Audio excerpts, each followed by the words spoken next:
Terima kasih pemirsa, Anda masih bersama kami dalam program Bangga Kudus. Dan pemirsa, di segmen kedua ini saya sudah mendatangkan narasumber terkait dari orang-orang Liniwi tadi. Dan ini dia Viti untuk Anda. Satria Satria Utama.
Karena ning marti siwi. Yaitu dia pemirsa terkait Viti pada segmen kedua ini yang saya perkenalkan, yaitu adalah Mas Azi.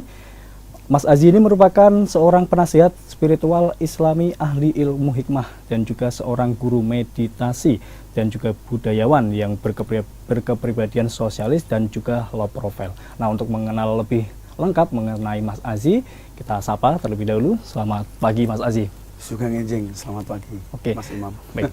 Mas Azi, kira-kira ini aktivitas sekarang apa ini Mas? Saya masih aktif melayani klien-klien, di mana memang seorang penasihat spiritual ya. Jadi lebih pada melayani klien-klien yang mempunyai permasalahan-permasalahan dunia spiritual, Gitu. dunia mistis, dunia asmara, pelet, pengasihan. Intinya semua berkaitan dunia spiritual dan mistis. Dan juga saya juga aktif di budaya karena saat ini saya sedang tergerak untuk lebih mencintai budaya, di mana saya bermain musik karawitan dan juga lebih mengumpulkan pemuda-pemuda untuk mencintai seni sendiri gitu. Oke. Mas Aziz selaku penasihat spiritual, kira-kira perbedaan dari penasihat spiritual, guru spiritual, dan juga seorang ustadz ini apa Mas? Nah, ini pertanyaan yang bagus sekali sebenarnya ya. Kalau penasihat itu lebih pada mengarahkan sesuatu yang berbau spiritual, mistis, supranatural gitu. Contohnya begini, semisal ada orang yang tiba-tiba, itu banyak sekali klien saya itu begini, Mas Aji, ini saya punya permasalahan asmara, pokoknya saya suka sama bintang film ini katakanlah, saya ingin cepat mendapatkan dia. Mas Haji, ini ada yang menawarkan saya uang gaib dengan mahar sekian. Mas Haji, ini saya tidak suka sama orang itu, saya mau menyantet dia. Nah, disitulah peran penasihat spiritual untuk meluruskan, untuk memberikan nasihat, untuk memberikan bimbingan kepada dia. Karena hal-hal semacam dunia spiritual itu termasuk hal yang tabu dan jarang dimengerti oleh orang banyak. Sehingga disitulah peran penasihat spiritual. Kalau guru spiritual, guru spiritual itu lebih condong ke memberikan solusi. Mas Haji, saya mempunyai permasalahan asmara, saya mempunyai permasalahan kerezekian, tiba-tiba toko saya sepi, toko saya ini sepertinya kena santet Mas Haji. Di situ saya memberikan solusi. Oh, mungkin kamu lebih baik semisal membaca doa ini, melakukan amalan ini, Anda harus membaca ini sehabis sholat, sehabis beribadah, sehabis dari gereja dan lain-lain seperti itu. Kalau ustadz, ustadz itu lebih condong seseorang yang dianggap mempunyai kemampuan lah dalam pemahaman agama, tapi tidak menyeluruh soal agama. Paling yang bisa ngaji, bisa baca tahlil, bisa baca Al-Quran, dia biasanya jadi guru ngaji, begitulah biasanya ustadz. Jadi perbedaannya di situ penjelasannya. Oke, kalau tadi di segmen selanjutnya Ki Joko Sableng tadi kan berusia 9 tahun dia menguasai materi-materi terkait paranormal. Nah, kira-kira Mas Aziz sendiri sejak kapan ini mulai mengenal dunia spiritual, Mas? Ini menarik dan jarang saya sampaikan di sini. Jadi saya dari kecil itu sebenarnya jauh dari yang namanya dunia spiritual. sangat jauh dan hampir Jauh, ya. tidak percaya, karena memang saya orang yang rasional, apalagi saya seniman juga ya. Saya tuh selalu mengedepankan Rasionalnya. Tetapi ada sebuah refleksi di mana saya waktu kecil itu memang terkenal sangat bandel lah, sangat anak muda, geliat emosi anak muda itu memang sangat gimana Terasa ya? Ada gesekan antar pemuda, antar kampung, itu nanti kita bertengkar itu biasa. Dan pada waktu itu mungkin kakek saya dari bapak saya, dari ayah saya itu mungkin melihat, oh, anak ini cucuku mungkin cocok tak kasih ini. Tiba-tiba saya dikasih habis asar kalau nggak salah. Saya habis sholat asar terus saya dikasih sabuk, tapi kebetulan tidak saya bawa. Gitu. Bawa sabuk udah kayak lama banget gitu, ada kayak perutol istilahnya ya, meritili kalau bahasa Jawanya. Nah, hampir remuk gitulah. Tapi masih ya di sini. Masih. Terus saya ada sama kelompok pemuda teman-teman saya itu ada permasalahan, ada gesekan pemuda antar kampung. Ada premannya situ marah-marah. Saya kan pakai itu. Terus saya datang, udah biar saya yang ngurusin. Langsung dia minta ampun sama saya gitu. Minta ampun sama, ini benar-benar fakta, saya tidak berbohong itu.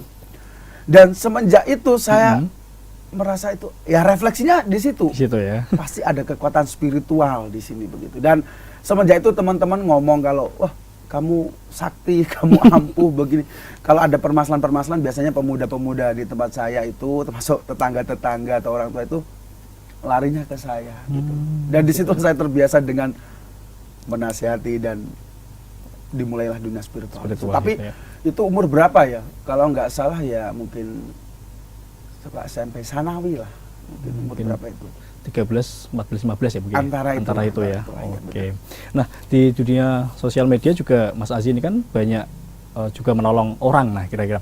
Nah, kira-kira banyak permasalahan yang banyak diajukan atau diberikan kepada Mas Azi itu seperti apa Mas masalahnya?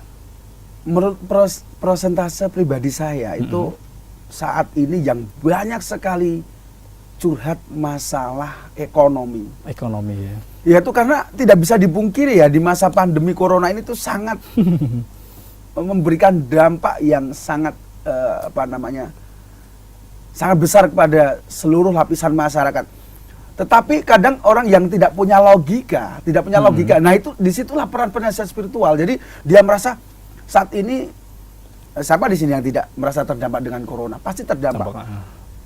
Sepi, dia sepi, jualannya sepi. Kemudian, Mas ini saya sepi, mungkin saya disandat orang di depan situ, mungkin saya disandat saingan saya di samping. Itu dia tidak begitu menggunakan logikanya. Tetapi memang ada beberapa orang yang benar-benar punya saingan bisnis, apalagi bisnisnya besar ya. Jadi lawan bisnisnya itu menggunakan jasa orang pintar untuk mengirim energi negatif kepada klien-klien saya. Tetapi itu tidak saya tidak saya simpulkan. Kalau ada klien nelpon, Mas ini saya punya kena. Iya, kamu kena santet, enggak seperti itu. Tetapi saya telusuri dulu, saya lihat dulu, saya lihat tempat usahamu seperti apa, kirim fotonya, kirim videonya. Kamu kirim foto kamu, nama lengkap kamu, nama ayah kamu, alamat kamu di mana. Dah di situ baru saya meditasi sebentar, kemudian saya istilahnya terawang lah kalau orang Jawa itu. Oh ini benar-benar kena santet asli, kalau ini tidak. Di situ nanti saya arahkan, kamu mengamalkan ini atau kamu punya pegangan ini. Kalau dia memang orang yang mantap punya pegangan. Tetapi kalau orang yang memang sebenarnya terdampak corona tetapi dia merasa disantet itu, ya juga saya arahkan ke hal yang lain dengan cara saya sendiri. Oke, baik. Nah kira-kira dari segi ilmu ekonomi dan juga pelarisan, ini yang saya mau tanyakan ini terkait dari mungkin ada orang yang beranggapan bahwa di warung sana rame, mungkin ada jin yang suka meludahi ataupun mungkin saat duduk didampingi sama sejenis jin yang lain untuk makannya lebih enak atau lebih lahap. Nah kira-kira benar tidak Mas seperti itu Mas? Itu sangat benar sekali. Jadi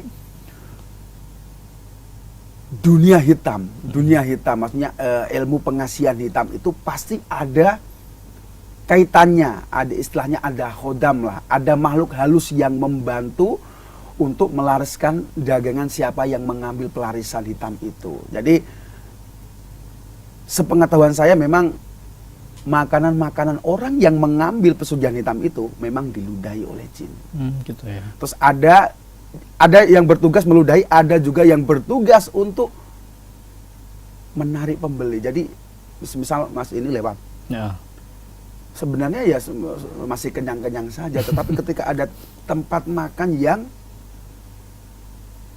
ada maksudnya dia mengambil jasa pesugihan hitam itu, Masnya tuh tiba-tiba itu pengen belok aja gitu loh. Dan disitulah peran jin tadi, belok gitu. Ada bisikan. Walaupun saya nggak dengar bisikan, tetapi mereka itu masuk ke dalam otak begitu. Oh, gitu ya. Dan orang-orang tertentu yang terkena itu. Kalau orang yang mudah dibisiki adalah orang yang sebenarnya ya mas beribadah lah, mas mengamalkan hal yang baik, dan biasanya orang-orang yang suka-suka maksiat begitu itu mudah sekali. Dan begitu, dan memang benar adanya jin di situ mempunyai peran besar terhadap jualan orang yang mengambil pesugihan hitam. Kira-kira ciri-ciri dari mungkin tempat yang seperti itu apa ya, Mas? Sebenarnya ada banyak sekali, tetapi ini saya lebih sampaikan yang inti-inti saja.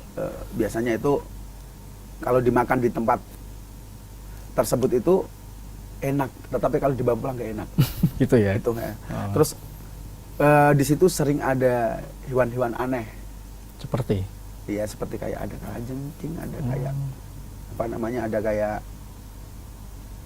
ulet begitu. Itu kalau yang sedikit paham ya, sedikit apa namanya, rasa dia itu istilahnya apa, landep itu apa ya istilahnya, tajam lah, tajam begitu. Terus betah di situ, betah di tempat makan tersebut. Misal ini contoh tempat makan loh. Jadi dia tuh betah di situ. Terus ada banyak lagi lah, kurang lebih seperti itulah. Oke. Nah, kira-kira kita sebagai konsumen lah, kalau melihat ataupun berada di tempat-tempat yang seperti itu, kira-kira sikap yang sebaik kita lakukan seperti apa, Mas? Kita kalau dari segi orang awam ya, maka dari itu Islam itu sangat indah loh. Jadi sebelum makan itu berdoa dulu. Kalau dalam Kristen itu kan memang itu ada saudara saya itu kalau berdoa, Tuhan saya mau makan, berkatilah saya. Kalau dalam Islam kan kalau lupa sampai kita makan terus kita lupa berdoa, baca saja Bismillahi awaluhu akhiruhu, dengan menyebut menyebut nama Allah dari awal sampai akhir. Tapi kalau ingat sebelum makan memang berdoa, Allahumma barik lana fima razaqtana wa qina adzabannar. Berkatilah kami.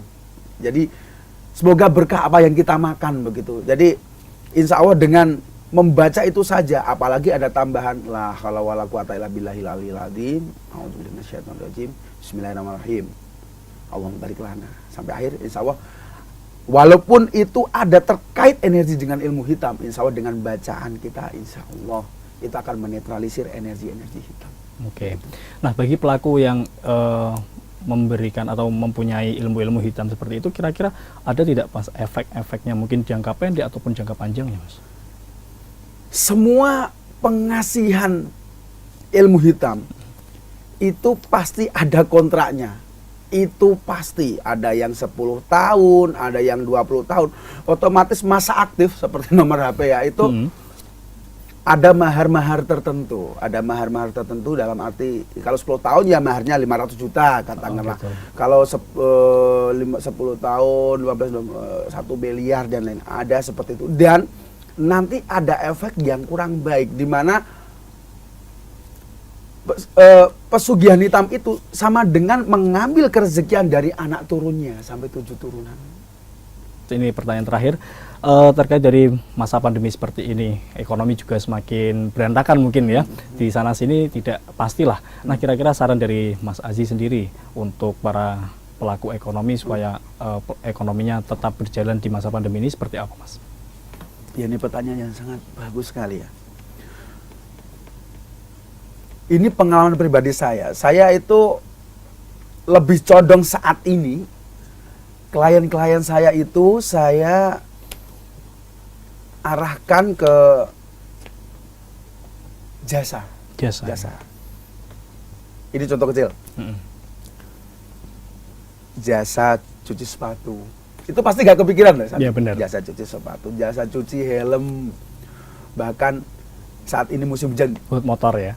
Motor, jasa cuci jas hujan. Jadi sebenarnya itu banyak peluang ekonomi, peluang jasa di sekitar kita itu yang tidak kepikiran.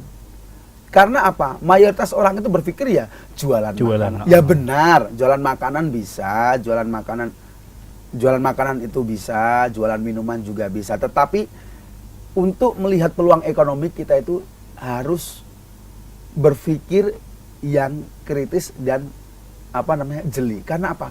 Banyak peluang ekonomi yang sebenarnya kita tidak sadar dengan itu. Seperti tadi apa yang saya sampaikan, cuci sepatu, cuci jas hujan, cuci motor itu nggak kepikiran loh. Tetapi kebetulan saudara saya arahkan ke situ, sekarang sukses gitu. Sekarang sukses, tapi saya tidak sebut di sini ya.